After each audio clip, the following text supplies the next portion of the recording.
ही recipe तुम्ही आतापर्यंत बनवलीच नसेल, पण एकदा तरी ट्राय करून बघा, तुम्हाला नक्की आवडेल. त्याआधी चॅनलला सबस्क्राईब करा. तुमच्या सबस्क्राईब आणि लाईकमुळे माझा नवीन नवीन रेसिपीज बनवण्याचा उत्साह अजून वाढतो.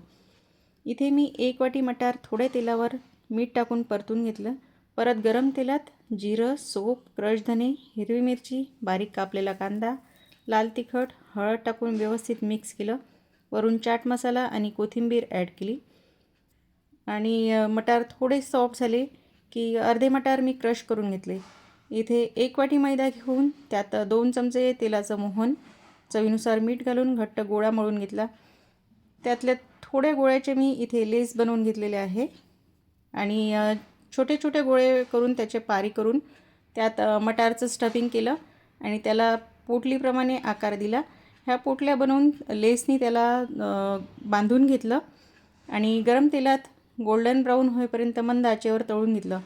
मस्त आपला चटपटीत पोटली समोसा बनवून तयार आहे.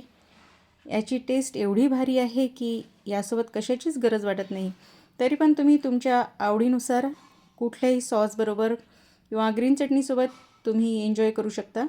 व्हिडिओ आवडला असेल तर लाईक करायला विसरू नका. कमेंटमध्ये सांगा तुम्ही कशासोबत एन्जॉय केलं आणि भेटूया पुढच्या व्हिडिओत अशाच नवीन नवीन रेसिपी घेऊन.